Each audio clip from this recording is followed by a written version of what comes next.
I was just thinking, what a nice day for questions pertaining to a murder investigation. She puts her coffee cup down with a soft ring as the porcelain meets the metal table. Did he? I never said he was a good man, or that he had good intentions. Only that he was never bad to me. Where did they get this recording exactly? It's intercepted radio chatter of the deceased, recorded via a de-encryption station. It's authentic enough. Does he say he's gonna do it Soldier of the Apocalypse style? Yeah. That was practically his pickup line. A memory surfaces in her tired neocortex. It's not entirely unpleasant. Did he say whores a lot? Was he pretty much on the verge of doing it Kohoi style? He wasn't actually there. He didn't do a tour, or at least didn't tell me he did. Would have been overkill anyway. He lived his own little Kohoi. It wasn't his everything.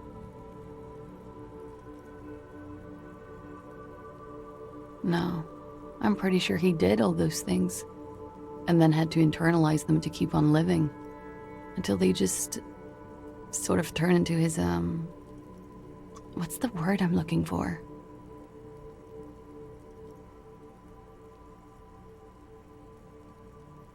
Running joke. I was gonna say running joke. And it sounds like you didn't even get the good bits. Lely's punchlines got way, way funkier than that. He was like the Seminese conflict, the Kohoi massacre, and the 36 famine in Yezud all rolled into one person, then cast in Orani ceramic armor, which he wore in bed and in the shower.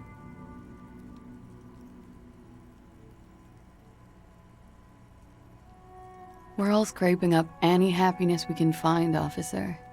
Going around with our little scouring sticks. You, your first love, Mr. Kohoi here. Did he tell you he had actually done any of those things? In Martinez, I mean? No. We were too busy laying waste to our own nervous systems to direct any of the fury outward. He seemed happy, I guess. At ease. As much as a man like him could be. Thank you for clearing that up, miss. Whenever you're ready. I'm interested to hear what Titus Hardy has to say now. She takes a very small sip of her coffee and smiles. She looks back. Time moves slowly. The triangles of her face rearranging into a weary smile. Don't worry. We will protect you from her beauty. We will consult you through the reefs and sounds of her persona. You are advised. There are muscles on long white bones that line her limbs, just below the silver jumpsuit. Miss Oranje Disco Dancer, you want to put your hand on her back and feel it arch. The strange moment ends. It was brief, no longer than 2.2 seconds.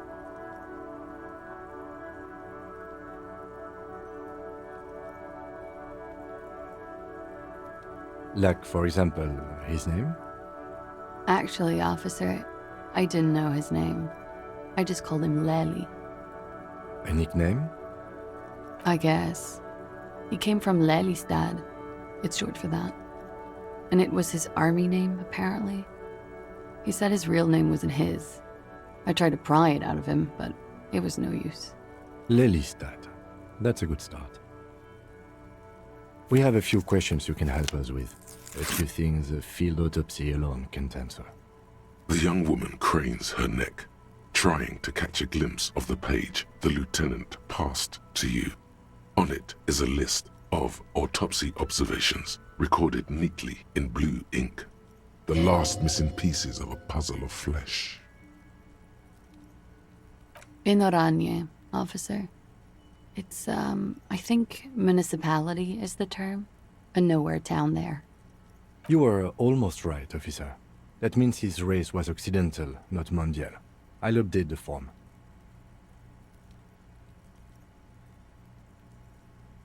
Yes, we were compatriots. Did that bring you together? No, he was too old for that. And from another part of Oranien Rek.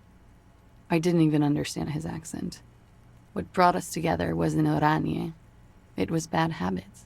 Sex, alcohol, speed, probably also sildenafil. He was 42. 42? Are you sure? I would have had him above 50. He had many scars that made him appear older. But no. We even celebrated his birthday, like, some weeks ago. It was a funny 2 days. He had little reason to lie to me. We were slightly off then. Thank you for clearing it up. A miss. The adversary one. Blue. Light blue. They were like little blue galaxies, you know? It was strange, seeing those eyes in his fucked up face. Pardon the swearing. I do him an injustice. He wasn't ugly. And he had a beautiful, soft voice. Very surprising, what with all the scarring. It was quite something, watching him speak. He had a combat wound on his chin and mouth? Yes. Severe. It made him look like half his face was cracking away in some strange smile. That and those eyes. It's clear she was very much attracted to him, and still is. Of course. He was the most strangely beautiful man I've ever been with. And I mean that. And now he's... yeah. She tries to light another cigarette. It's windy, but she gets it done. Oh, that. It was a map of his life and the places he visited as a soldier. It was mostly for showing off to chicks, though. How? Imagine him lying in bed. Freakish musculature laid out on the sheets. Scarred, of course. Tattooed. The sheets are dirty for some reason. He's smoking and drinking, of course. And his chest and shoulders and arms are studded with stars. Tens, hundreds of them. Maybe even thousands. And the woman goes like, "What was this, baby?" And he says, "That was too hardcore. Don't ask me about that." So she goes, "Okay, but what's this, baby?" And he's like, "Saw some bat shit there. Killed some loincloths." And so it goes. Star after star, port after port, third world country after third world country. And he's done horrible things in every single one of them. Oh yeah. No thank you. I've seen enough of him dead. I can tell you what they meant without looking at them. Go on. He was a blue-eyed boy with thick arms, from a small town. He was also poor, and the government of Oranje needed some people killed, so they turned him into a grotesque killer. For money. He went to Killer Academy in Vredefort. Then he killed some people on the Seminine Islands, and on other islands too. All of the islands. After this, he came to Revachol and got killed himself. It is when you're high. It can be very exciting then. You have the tools to deal with it. It's not a very nice story to remember when you're sober. A change of topic? It very well could be, yes. What do I mean? I have no idea. I don't even know what you mean.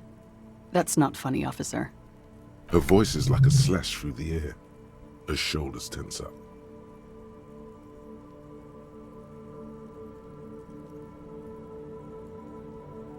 The lieutenant blinks. His expression does not change. All right, let's see where this is going. Cool. There is a sound, something in the reeds, when the wind comes through them, on the inlet, on the little islands there between castaway tires. Her light brown eyes fix on yours, then disappear behind her bangs as she drops her chin. A real rainbow splattering of pharmaceuticals, I bet. Barbiturates, amphetamine, sildenafil. Hear that? Sildenafil. Just like you suspected. You have a great nose for this stuff.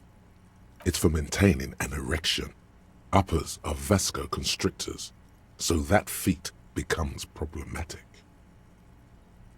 Because you're a scientist, of course. How much does the toxicology report cost the police of Revachol? I could do it for half of that. Save you some money, make some myself. It's quite expensive, miss. But we'll manage without your help for now. All right. Coolly, gracefully, she pours herself more coffee.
It's you again.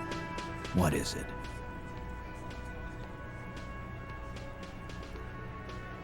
The room is silent. The leader does not get further in there. What are you looking at, copper? And He tenses immediately. Chest tightens, jaw sets, ready for another blow. that fucking fucker. You're the worst cops in Revachol. I gave you gold on that tape.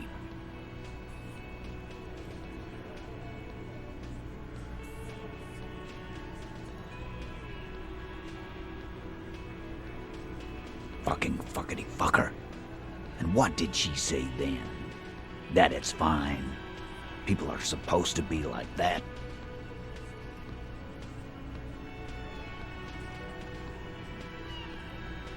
Yes. In fact, I think she thought it was a little funny. Funny. No good goddamn psycho whore. Right. All fucking righty then. I guess it's good then. That fucking... Please try to control yourself in the presence of visitors, Titus. This is just perfect. Just fucking perfect. Any thoughts on this, lawmen? Women are crazy. Irrational. That's what you're thinking, right? Also, your fists are itching for a bump.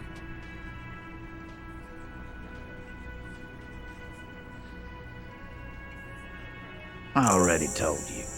We fucking hanged him. There's less gusto in his voice now. His men too are growing increasingly silent. The man is slowing down. Looks like a bad blood sugar crash. He can't keep track of all the variables anymore. Come on, Titus. We know you didn't hang him. He was shot. I know you're tired. So am I. Why don't you just... You know what? I am tired. I'm tired of you and the whore upstairs. Next time you see her, tell her Titus. Fuck off! This is the petulant rage of someone who's at the end of their wits. That lying, scamming. We're done. This is over. You understand? Your little investigation is over. Yeah. On the floor, beer drips out of the can into a small puddle. No one does anything about it. What is this quiet funeral shit? All we need is some beers in us.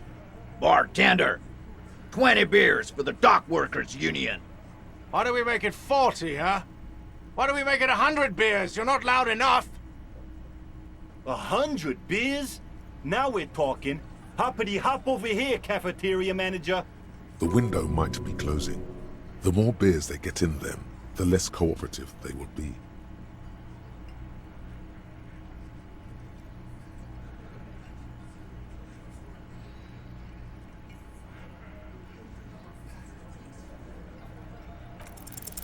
Clausia is playing them like a fiddle. Tell them how bad they got played, and they'll tell you the truth. There are many ways to go about it. All of them really good.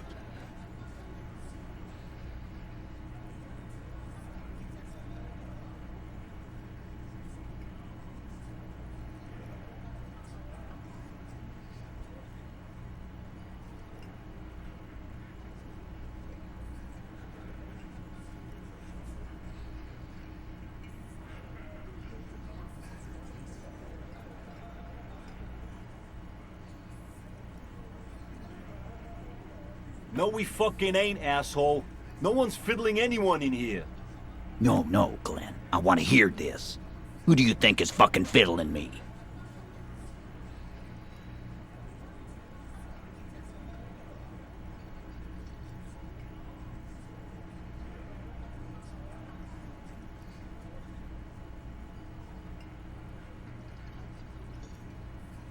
Oh, you want more good options? Here we go. So good.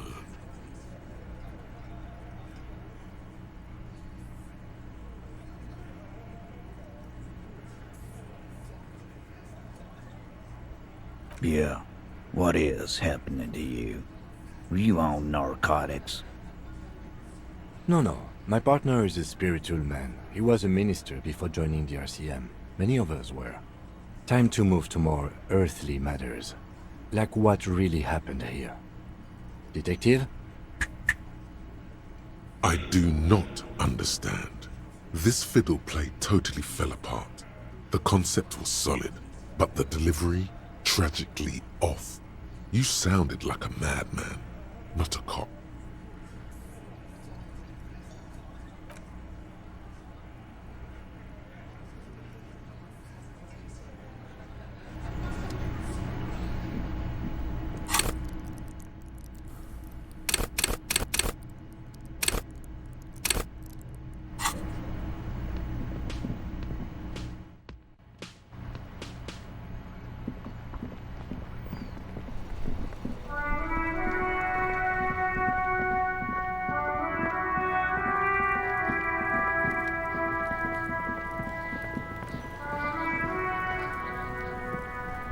The man is decomposing visibly now.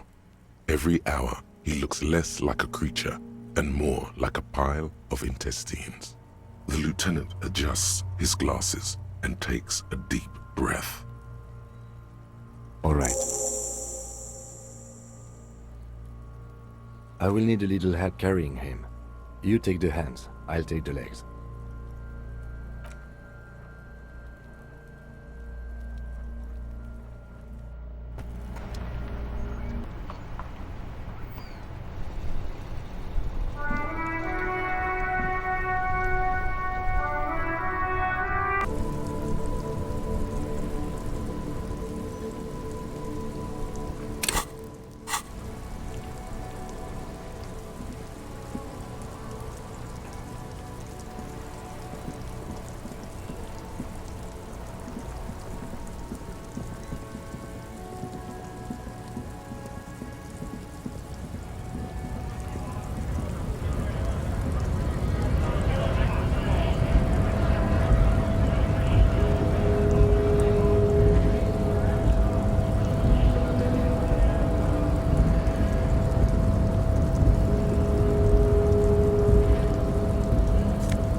before the cargo container.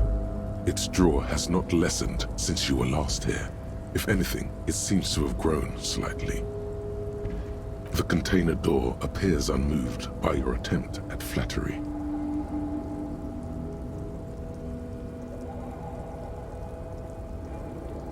The door does not respond to your advances. Is it possible that it seems somehow more closed than before? Why does this situation feel so familiar? Do you have a history of propositioning inanimate objects? Why are you even trying to open a door with rhetoric? Have I been summoned? No one needs you. Go away.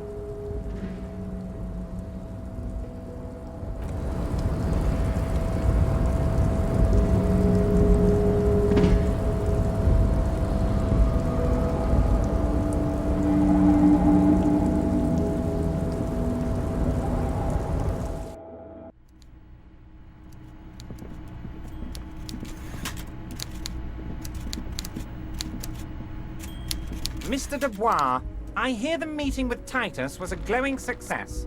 That's such a relief. Titus, now, what can Everard Clare do for you today?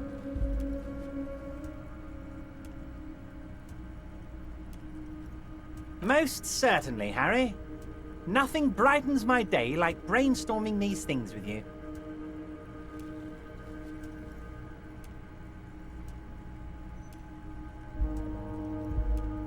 By all means, Harry. What's on your mind?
This coin-operated viewer is facing south. The instruction manual says to insert 25 centimes and pull the handle while looking inside. Then use the focus knob to zoom in if necessary. Your money disappears into the coin slot. A clunk, the ring of metal. The curtains on the display open. You lean in to catch the view. It's blurry, different blues and greens. In the middle of the shimmer stands a drab grey shape, like a ghost. The lenses shift. The ghost sharpens into an islet in the bay. In the ruins, a man-made structure is visible, a half-sunken sea fort, its concrete almost reconquered by nature. It looks as if it was abandoned quite some time ago. Nothing but a rotten tooth remains of the anti-aircraft tower. A lonely birch tree grows out of it.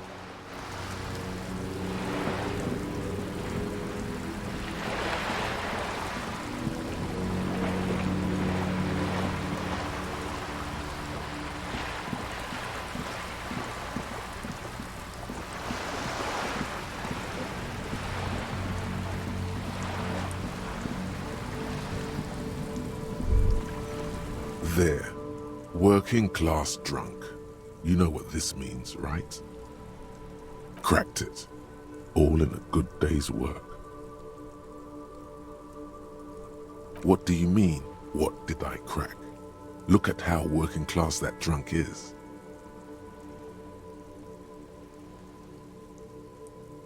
Yes, and you found him. Now go and tell the working class woman. Protect and serve, recruit. There's no need for champagne when there's honor, recruit. Go and tell the working class woman what you found, right now.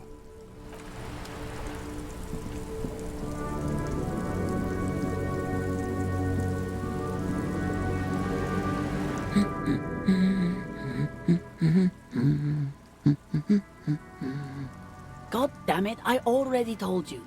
My husband isn't missing. And I specifically added that I didn't need to know where he was. Very well then. Where is he?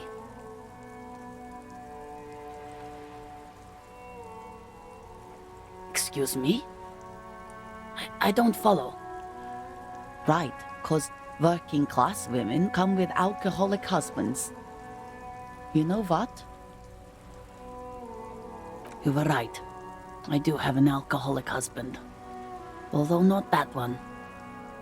Ha, blam, knew it. No, he's not. Or maybe he is, I don't know.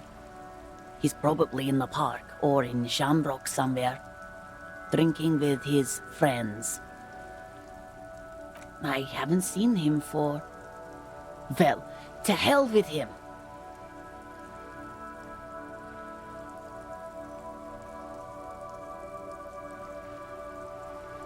She sighs, but you can detect a slight hint of gratitude and relief from her face. All right, go ahead. Do you have any questions? Honestly, not that different from you.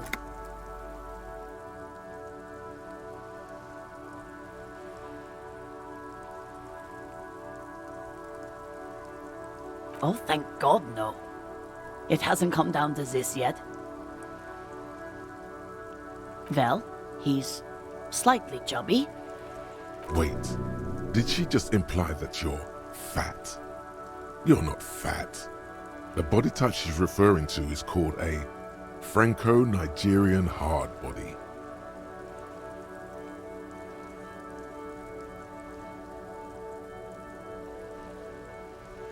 What else? He was wearing a dark brown leather jacket with a bright blue inner lining. The lining is hand-sewn. I made it myself. It's his cool jacket. God knows it's too cold to run around in this, but he refuses to change. Who cares about the cold when you have your cool jacket to wear? You can completely sympathize.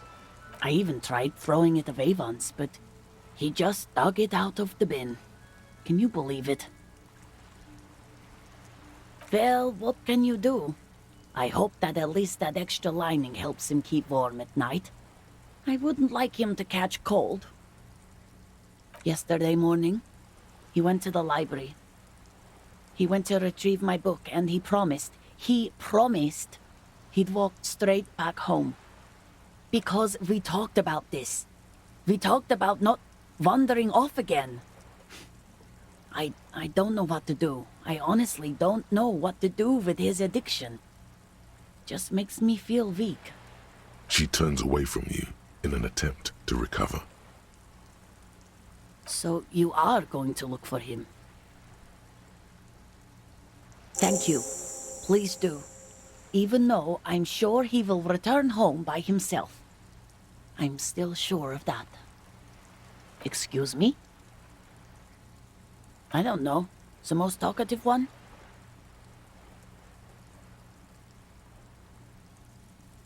Some things are, officer.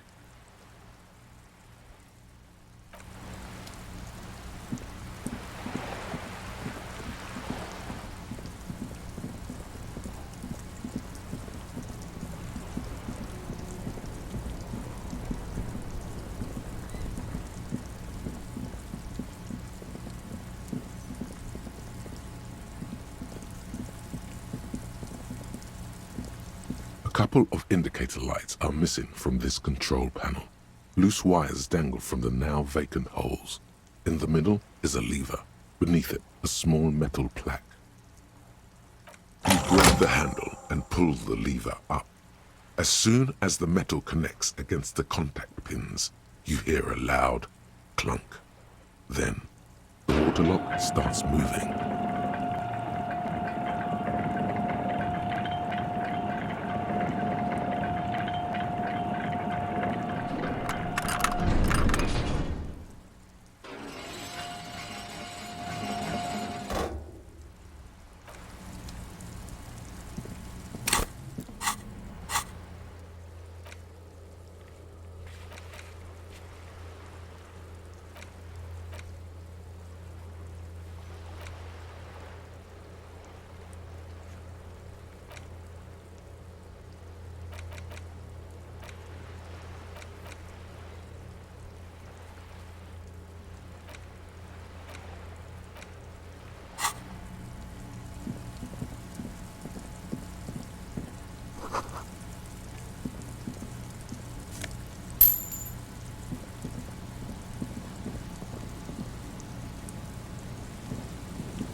Rust peels off the bent iron posts of the swing. The wind whistles through the skeleton of the small house behind you. There's desolation everywhere. In this yard, someone thought they could have a summer house on the beach for cheap. It didn't work out. Looks like they abandoned it. This is a good place for a nice, sad drink. Uncork a velvety bottle of red wine and think about life for a moment. Really philosophize.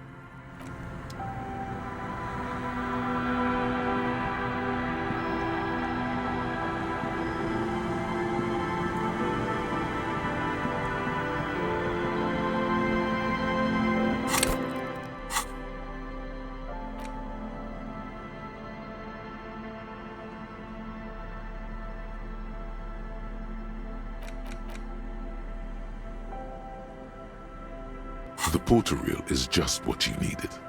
The reel's attached to the apparatus with a satisfying click. The tape is routed behind the magnetic reader. You press the large button marked Commencer, and the tape starts spinning. There's a small delay before the song starts playing. Then the organ starts playing a simple, melancholic tune echoing in the hallway. A lone singing voice joins in, telling you about the tiniest church in Cessons, surrounded by even tinier yard. You almost feel the seaside mist on your skin. It's mega sad. Within seconds you know, this is the one, the real shit you've been looking for. The one you trust your room to that Claudia told you about. Perform it. A click, then silence for a bit. Then the tape stops spinning. Of course you could sing this. You could take sad to a whole new level with this. And you already know the lyrics since you've listened to it like a million times. Yup, they're all here. All 3 verses. And the B-side of the tape contains the instrumental version. It's like the world itself is telling you to do it. Only one obstacle stands on your way. Gart. You have to convince Gart to let you sing karaoke in the whirling. After you've won him over, you can express yourself. Let the pain out. Make everyone understand.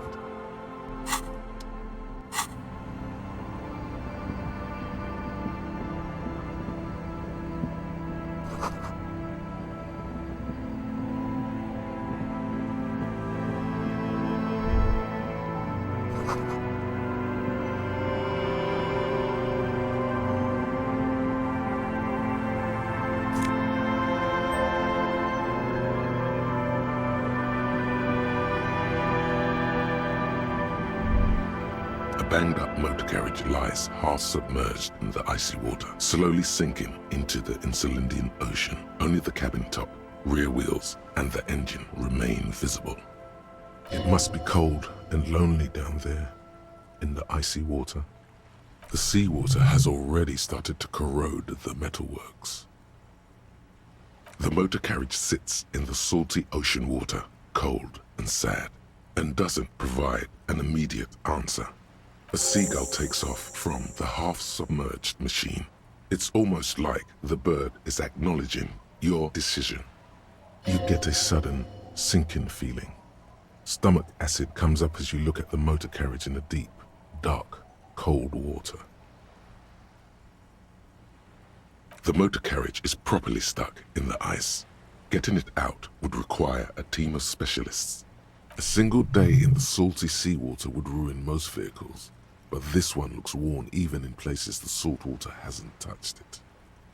Rust, moss, and sea life have already claimed it for themselves and initiated a slow decomposition process.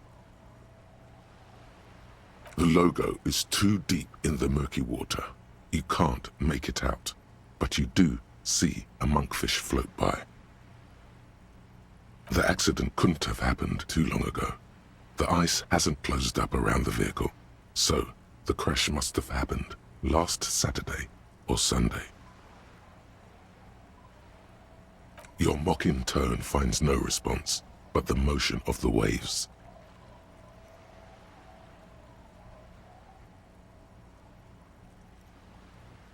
The sad, sunken vehicle refuses to respond. Although the sunken motor carriage is probably flattered by you addressing it, it does not supply an answer. It might be a good idea to wait for the tide to recede.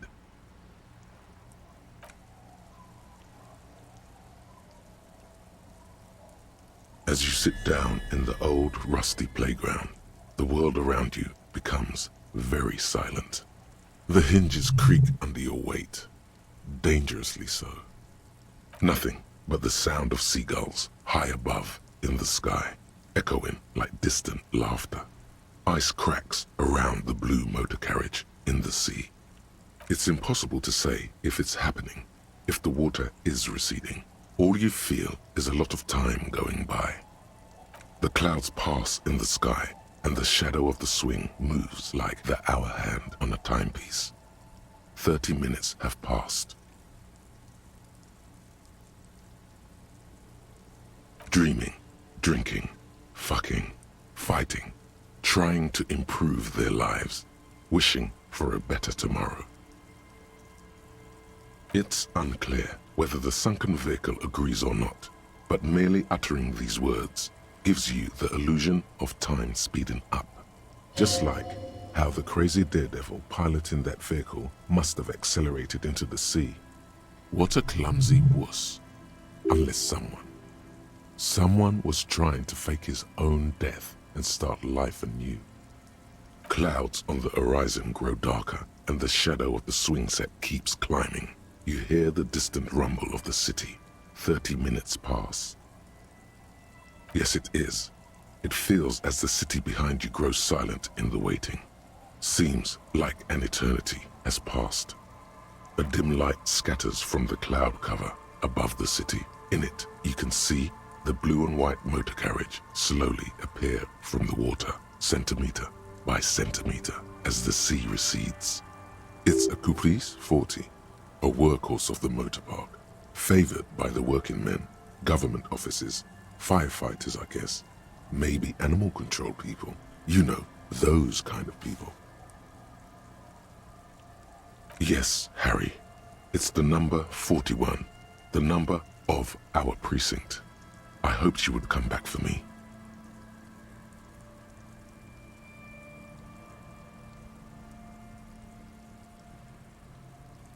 I'm so sorry, Harry. A massive pit opens up in your stomach, and the most terrible feeling comes over you. You feel like you're about to faint and fall off the swing. Your hands get clammy, and the air tastes sour to breathe. Oh God, Harry. Oh God, Harry. What did you do? No. Just nope. Say no to this, Harry.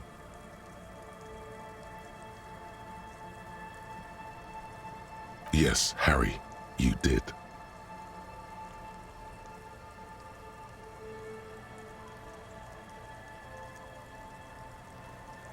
The sooner you accept it, the sooner you can move on.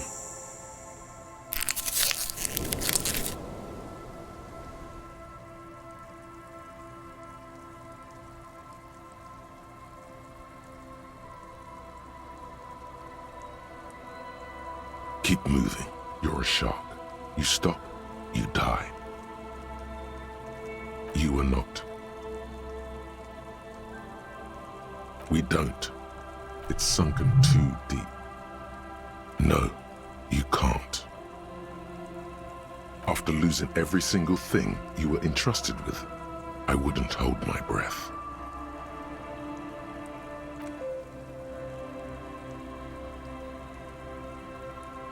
An aggressive-looking seagull lands on the swing set and stares at you with a murderous look. You really need to keep moving. Cop of the apocalypse.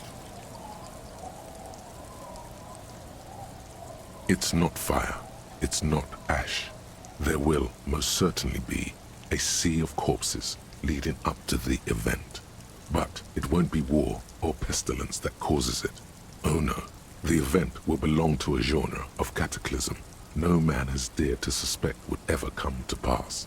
You can only sense the shape of it, like a cavity, a pit opening up in your stomach, a throat into which the world will vanish. The streets, the grass, the stars, all will be rolled back. By whom, by what, and how, you don't know. All you know is, you're not joking around.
The scruffy-haired little boy kicks a stone.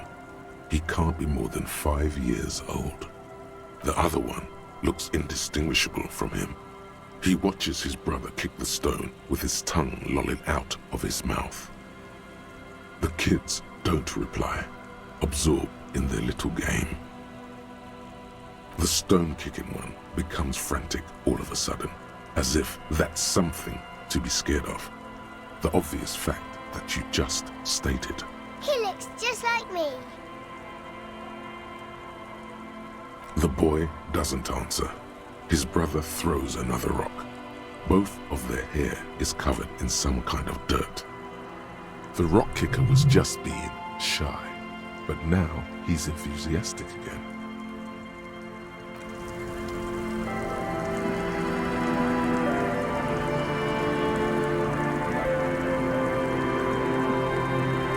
Good to see you, friend. Do I have deals set up for you, buddy boy?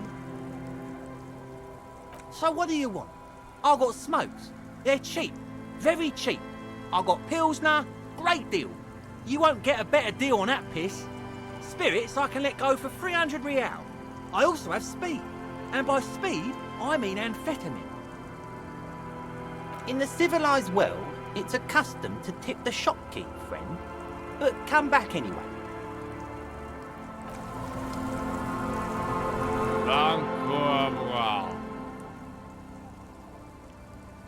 The noxious odor emanating from the drunken man is strong and familiar. Don't you call her? Yeah! Don't call Abigail! Abigail. Oh, Abigail. Uh-huh. Abigail. Don't you fucking call Abigail. Never thought you'd see such a thing in your life. But this guy's a little too drunk. Don't call Abigail!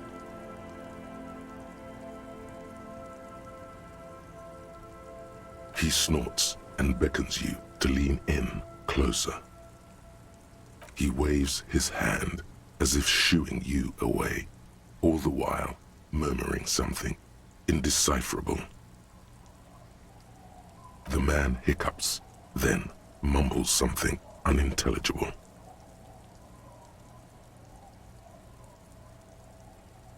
The drunk man starts coughing a really disgusting, hacking cough. He does not sound well at all. Don't call Abigail.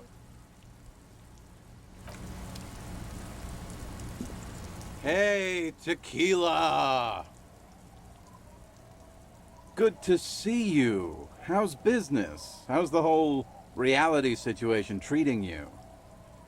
So what's happening? Yeah, Tequila Sunset. How are the, high-concept, reality-based adventures proceeding? Good. These people know your true name. Looks like it has preceded you, Mr. Sunset. More on that later.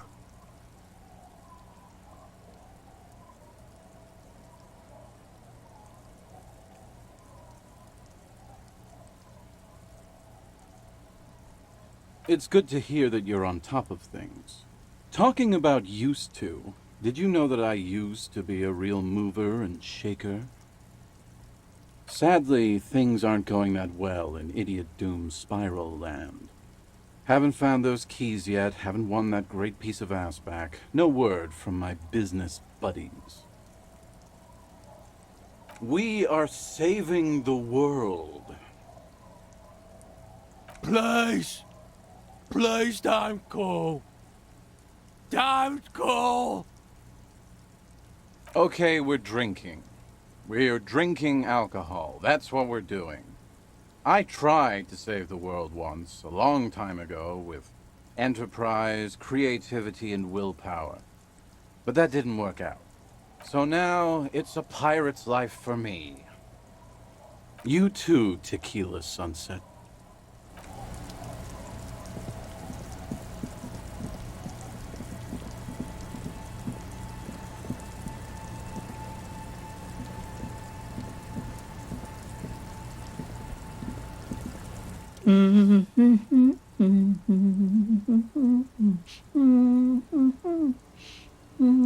Welcome to the fishing village. Please lean in closer. I have cataracts. Then how does she know you're here? I still have a golden ear. Come, come. Oh, welcome, police officer. We don't cause any trouble around here. And we don't want any trouble either. No, you're not. I've seen you around here before. 12 years ago. You didn't raise any hell. You were quite helpful, actually. But no, not you personally. I meant the RCM. Some of the men got into a fight. One of them killed another, locked himself in that woodshed over there. He was brooding, needed some help opening the door. You got it open for him and took him to think about what he'd done in a more secluded place, somewhere more quiet. Oh, the usual. Dark tidings. Black hound. That's you, all right. A black hound licking your own heels.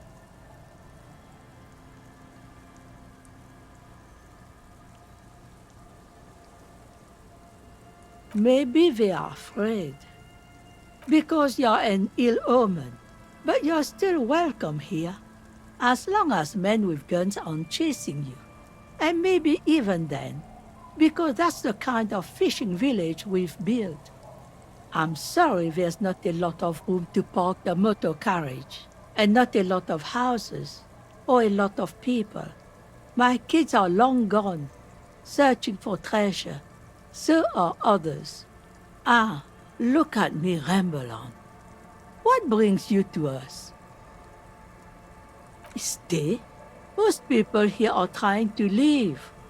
That said, if lodgings is what you're looking for, I've got a free room in the shack. I won't charge you for it. Take it as a gesture of goodwill from the village to the RCM.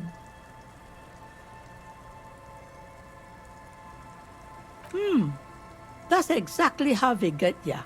That's why we built our own cinder block houses on the seaside.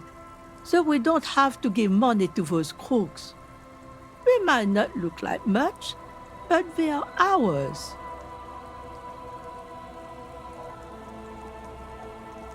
Don't make an old woman regret opening her house to the police. Just us. It's barely a village anymore. We almost don't exist. This is pretty much a non-place. A gap, a blank spot on the map, just a cluster of nameless shacks on a nameless street. Over there, you can find more of the same. Shacks and trees growing wild. That's the pox. Between here and Jamrock, a dusty sea of old trees, all covered in industrial soot. Small houses under them, an overgrown park. An old military hospital and its surroundings. Or it used to be, during the time of the suzerain. After the war, it was turned into a goodwill hospital for shell-shock veterans and folks looking for some quiet in the old sanatorium gardens.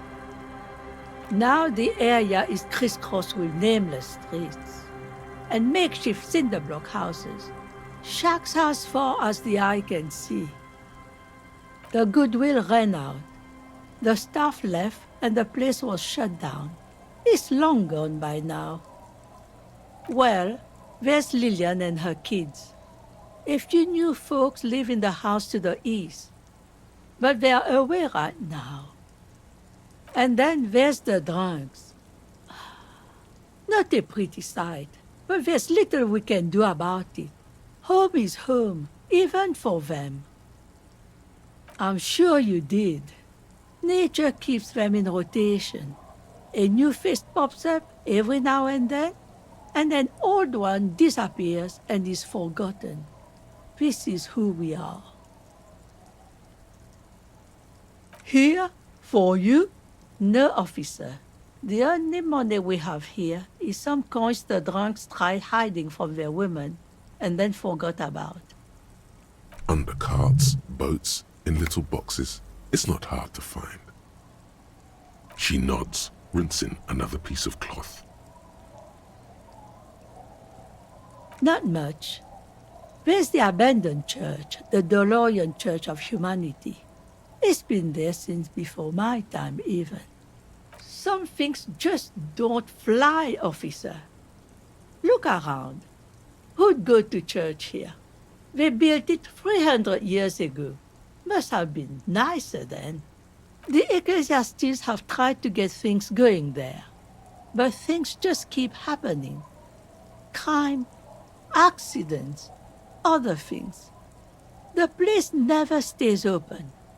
It's a pity. It used to be such a nice church. Before you get to the church, there's some ruins, an apartment complex, or some kind of electrical plant. Run-down bunch of houses, empty.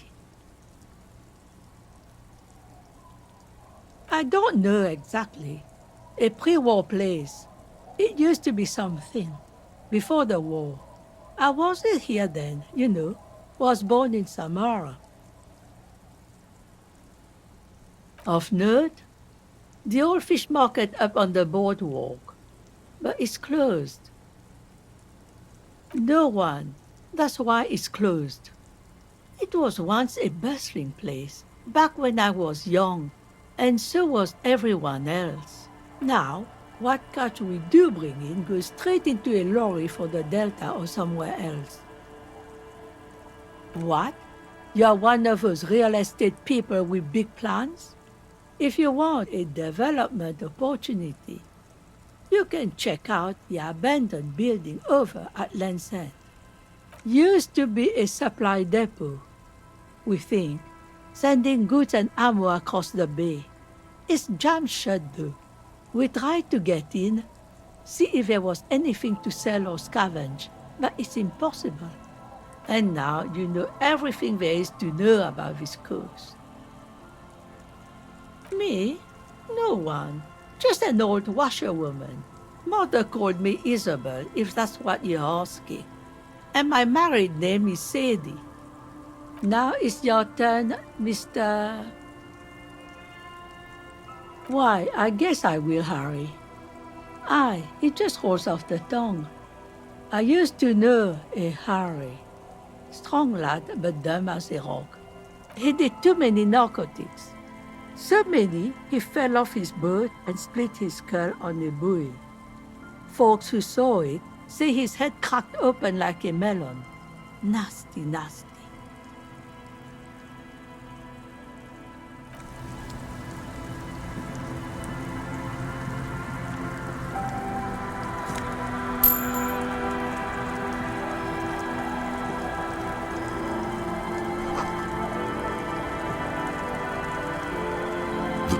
Has seen better days. The layer of paint has started to peel off due to the salt and wind from the sea. Even the lock looks slightly rusted. The key turns with a satisfying click. You can enter the shack now.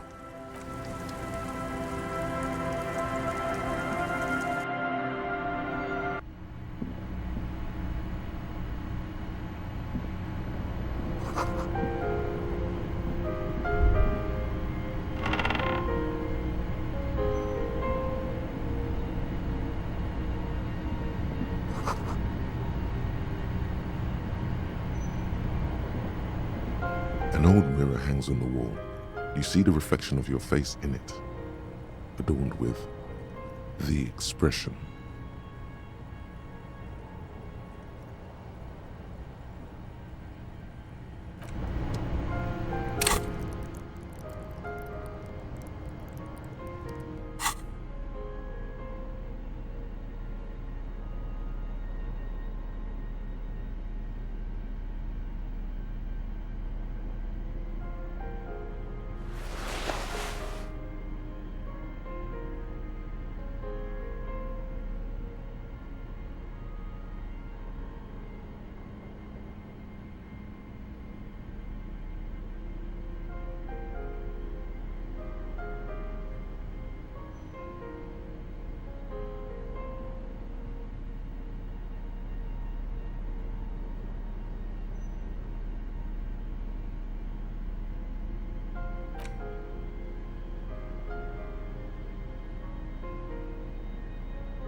An old mirror hangs on the wall. You see the reflection of your face in it, adorned with the expression.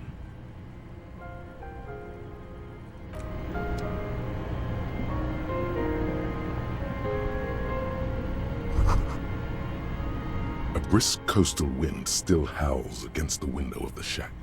Occasionally, the waves crawl in under the foundation, producing a low hum. The room feels muffled, like you pulled your hat over your ears. Outside, it is cold and windy, but you're inside, and it feels safe and warm. What is this place to you?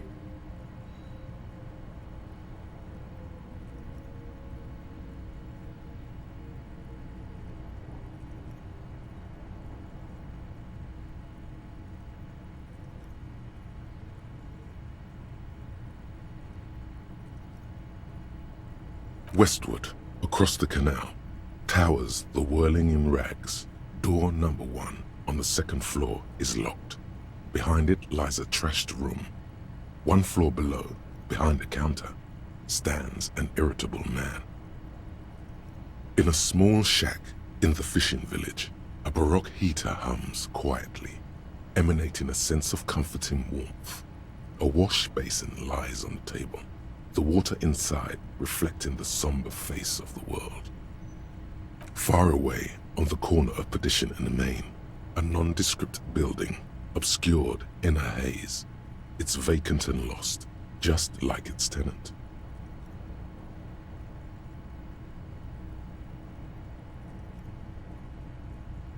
Outside, the howl of the wind has picked up. The waves crash against the stilts again. It's as if you think the thought, but in someone else's voice. Look under the floorboards.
Hi, officer. Anything I can help you with? Are you now? There are a lot of law bringers around Martinez, but not a lot of law. I guess men with authority have their quirks. What brings you here, law bringer? A fishing village on the seashore. This place doesn't really have a name. It's sometimes called Elysium. The sign on the street leading here is illegible. Has been since they built this place.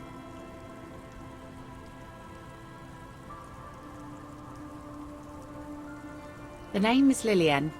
People call me Netpicker. I think I have time for questions, and that was actually the second one. Let's see. Who are you looking for? I don't think I know what these are. Care to elaborate?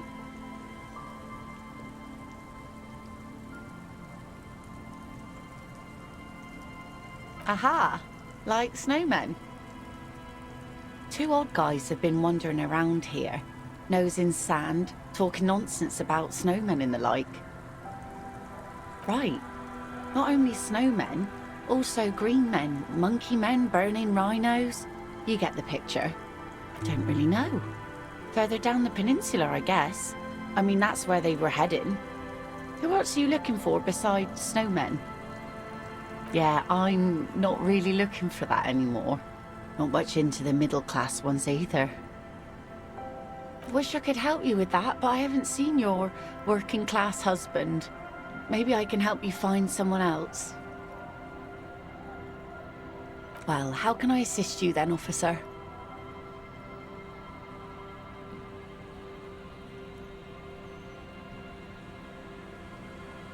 Like I said, fish mostly.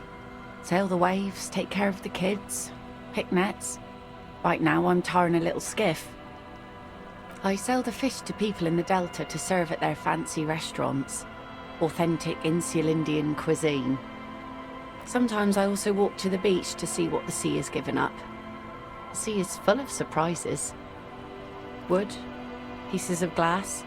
Every once in a while we see dead bodies. Human, animal, fish, other odd sea creatures. A mine washed ashore once. Bottles, drugs also. Lost cargo in general. Most of the time it's just wood and glass. Mines, mines. You need mines. Well, you're barking under the wrong tree then, officer. I have no interest in floaters. Seen enough of them in my life already. Very unattractive bunch.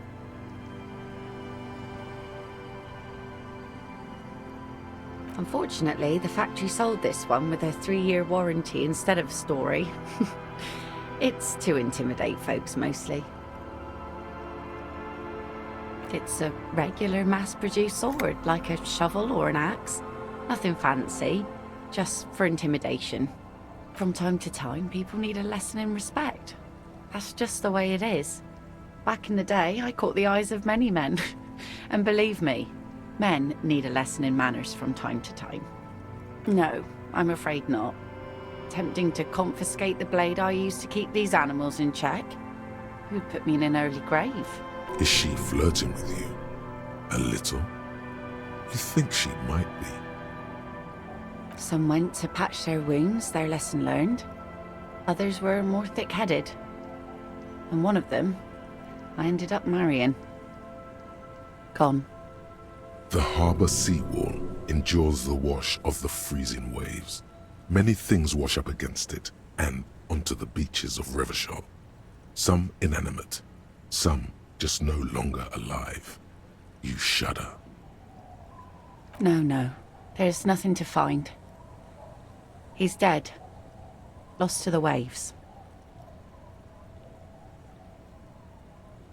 He didn't respect the sea. Went out there, drunk like a skunk, and sure enough, one day the boat was found floating empty. The bloated corpse turned up 2 weeks later.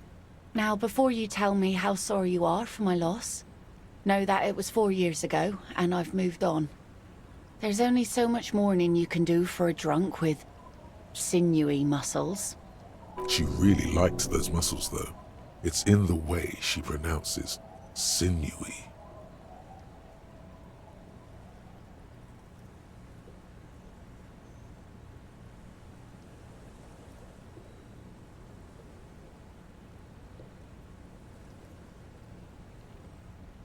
Us working folk don't have the luxury to be bedsick with melancholy. I buried him, mourned for an appropriate amount of time, and went on. Life didn't really change that much for me and the kids. This is neither a touchy nor a very interesting topic for her. She looks like she's ready to go on a date with another, better, drunk. Ask her. Both of you could need some action. Sure is. The sun, I call her, coated with a fresh layer of tar just yesterday. It'll take some time for it to dry, assuming the sunny days continue.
mister.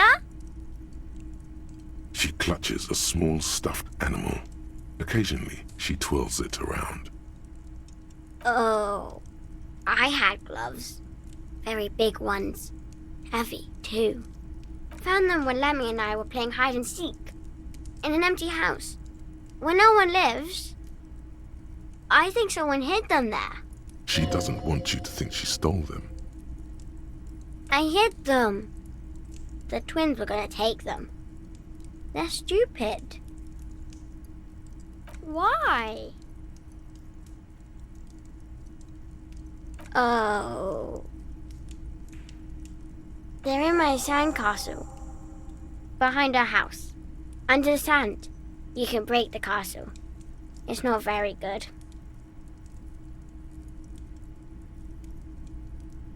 It's a grouse! Wasn't Gar, the cafeteria manager, trying to repair a piece of taxidermy? I don't know. Sure. Just go and get it. I don't like it anyways. All right. You just need to grab it from the ceiling and go. Bye!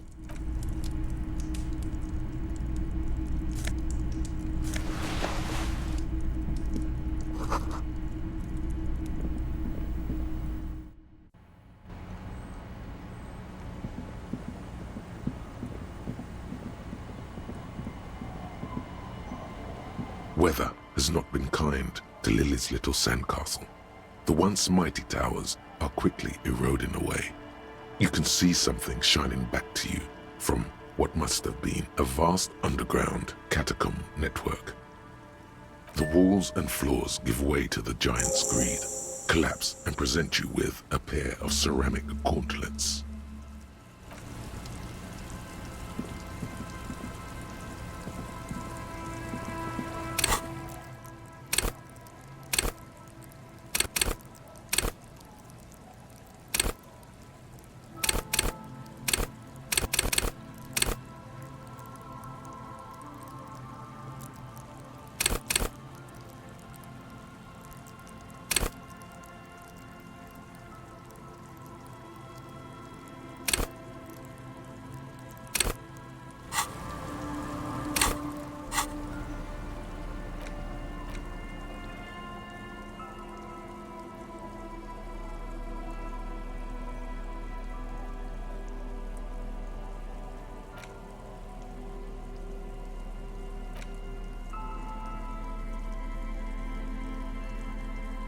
Police badge on which you see the photo of a man. You. Some seaweed is stuck to the back. The man in the photo looks at you solemnly. Encased between two durable plastic sheets is a bluish card with lines of information and a watermark in the shape of the street grid of Revachol West. You see a photo, a name, a rank, a document number, the date of issue, and in the lower right corner, your precinct.